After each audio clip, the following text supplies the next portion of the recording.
உங்க கட்சியில 120க்கு மேற்பட்ட வேட்பாளர்லாம் வந்து அறிவிச்சிட்டீங்க. நீங்க எந்த தொகுதியில போட்டிடுவீங்க? எப்ப அறிவிப்பீங்க? குளத்தூர்ல ஸ்டாலின் எதிர்த்து போட்டி போடுவீங்களா? அவ்வளவு கேவலமா தெரியுதானே அவர்கிட்ட போய் கிளம்பி சீமா நிக்கிற தொகுதியில நீங்க நின்று எடுத்து போட்டி போடுவீங்களா? நீங்க தயாரா இருக்கீங்களா? ஒண்டி கொண்டி நீங்க தயாரா இருக்கீங்க? திமுக யாரோடும் கூட்டணி கிடையாது.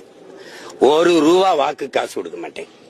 அவங்க அப்பா நினைவிடத்திலும் சரி, அண்ணா நினைவிடத்திலும் சரி, இல்ல அவங்க போற்றுகிற ராமசாமி ஐயா நினைவிடத்திலும் சரி, சத்தியம் பண்ணிக்கிறணும். ₹1 காசு கொடுக்க மாட்டேன்னா நான் என் குலதெய்வம் வீரமாகாளி மேல சத்தியம். நீங்க சத்தியம் பண்ணிட்டு அவரும் நானும் திமுக மட்டும் நாம் தமிழர் மட்டும் என்னை வென்று காட்டிட சொல்லுதான்.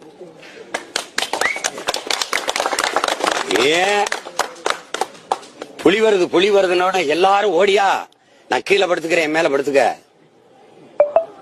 இதுக்கு மேல கட்சியே இல்ல, எல்லா கட்சியும் கூட்டணியில் சேர்த்துக்கிட்டாச்சு. சர்வே 42 விழுக்காடு திமுகவுக்கு. ஸ்டாலின் முதலமைச்சராக 42 விழுக்காடு ஆதரவு. அதான் ஆதரவு இருக்கு. ஓட்டு காசு கொடுக்குற அதான் ஆதரிச்சிட்டால. எதுக்கு ஓட்டு காசு? கூட்டத்துல நிக்கிறவனுக்கு வீரமோ துணிவோ தேவையில்லை. தனியா நிக்கிறவனுக்கு துணிவு வீரம் தேவை. நாங்க வீரர்கள், அதனால தனிச்சு துணிஞ்சு நிக்கிறோம். எங்களை மாதிரி நீங்க வரியா? எங்க கட்சிக்கு யார் வர்றது? அவன் வருவானா, இவன் வருவானா? அந்த துணிவு இருக்கா முதல்ல? உங்க கட்சியில 120க்கு மேற்பட்ட வேட்பாளர்லாம் வந்து அறிவிச்சிட்டீங்க. நீங்க எந்த தொகுதியில போட்டிடுவீங்க? எப்ப அறிவிப்பீங்க? குளத்தூர்ல ஸ்டாலின் எதிர்த்து போட்டி